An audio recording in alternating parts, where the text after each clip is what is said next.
भारत की राजनीति में आए दिन जॉर्ज सोरोस का जिक्र होते रहता है। सत्ताधारी पार्टी यानी बीजेपी विपक्ष पर, खासकर कांग्रेस पर सोरोस के एजेंडा को आगे बढ़ाने का इल्जाम लगाती रहती है। ऐसे में रविवार के दिन एक बयान सामने आता है जिसमें बीजेपी ने आरोप लगाया है कि सोनिया गांधी, जो FDLAP फाउंडेशन की सह अध्यक्ष हैं, वो संस्थान जॉर्ज सोरोस फाउंडेशन से वित्त पोषित एक संगठन से जुड़ी हुई है। यानी कि भैया सीधे सीधे शब्दों में कहें तो सोनिया गांधी का जो फाउंडेशन है ना, उसमें जॉर्ज सोरोस कहीं ना कहीं पैसों से मदद कर रहा है। वहीं शुक्रवार को भाजपा सांसद निशिकांत दुबे ने संसद के जीरो आवर में इस मुद्दे को उठाते हुए आरोप लगाया था कि कांग्रेस का हाथ सोरोस के साथ। अब इन आरोप प्रत्यारोपों के बीच गिरिराज सिंह का भी बयान आता है। बयान में गिरिराज सिंह कहते हैं कि सोनिया गांधी, राहुल गांधी देशद्रोह का काम करते हैं। इसके अलावा सोरोस के शब्द राहुल भारत में बोलते हैं और जो राहुल गांधी के शब्द होते हैं वो सोरोस वहाँ बोलता है, यानी अपने देश में बोलता है। यहाँ तक कि गिरिराज सिंह ने ये भी कह दिया कि कांग्रेस टुकड़े टुकड़े गैंग को सपोर्ट करने का काम कर रही है। पूजा भी करता हूँ, जाप भी करता हूँ, कहीं देवता ना बन जाऊँ इसलिए पाप भी करता हूँ। ये डायलॉग जॉर्ज सोरोस पर खूब भाता है। ऐसा मैं इसलिए भी कह रहा हूँ क्योंकि जॉर्ज सोरोस ने अपने एक फाउंडेशन के जरिए अरबों डॉलर का दान दिया है।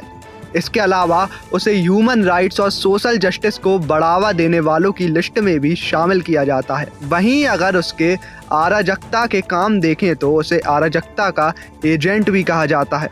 द वॉशिंगटन पोस्ट की एक रिपोर्ट को देखें तो सोरोस पर अपने यहूदी साथियों के पैसे हड़पने और नाजियों की मदद करने के आरोप भी लगते हैं। अब आप सोच रहे होंगे भैया ये कैसा सोशल जस्टिस, ये कैसा ह्यूमन राइट, जब तुम हिटलर जैसे लोगों की हिटलरशाही विचारधारा को सपोर्ट करने के लिए पैसों से मदद दे रहे हो। अब भैया हमें कांग्रेस का तो पता नहीं कि कांग्रेस जॉर्ज सोरोस को सपोर्ट करती है या नहीं, या फिर ये टुकड़े गैंग को सपोर्ट करती है या फिर नहीं।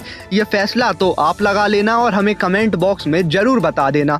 लेकिन इतना तय है और हम इसे दावे के साथ कह सकते हैं कि जॉर्ज सोरोस ने कई बार भारत पर निशाना साधा है और भारत की छवि को धूमिल करने की पूरी कोशिश की है। सोरोस ने पूरी कोशिश की है इंटरनेशनल लेवल पर यह साबित करने की कि भारत में मुसलमानों पर अत्याचार होता है। भारत में CAA का मुद्दा जब चरम पर था तब भी जॉर्ज सोरोस की प्रतिक्रिया आई थी। कश्मीर से आर्टिकल 370 हटाया गया, तब भी सोरोस साहब की प्रतिक्रिया आई थी। सोरोस ने PM मोदी पर निशाना साधा था। सोरोस का आरोप था कि भारत हिंदू राष्ट्र बनने जा रहा है। इसके अलावा सोरोस पर हिंडनबर्ग रिपोर्ट के बहाने भी PM मोदी पर निशाना साधा था।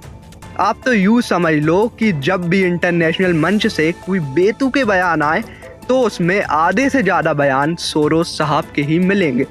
अब हाल ही में हुई म्यूनिक सिक्योरिटी कॉन्फ्रेंस में सोरोस साहब ने कहा था कि भारत एक लोकतांत्रिक देश है, लेकिन नरेंद्र मोदी लोकतांत्रिक नहीं है। मोदी के तेजी से बड़ा नेता बनने के पीछे अहम वजह मुस्लिमों के साथ की गई हिंसा है।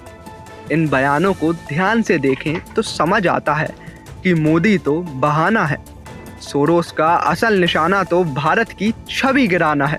अब आपको क्या लगता है कि जो आरोप भाजपा ने कांग्रेस पर लगाए हैं वो सही है या नहीं? हमें कमेंट बॉक्स में ज़रूर बताएं।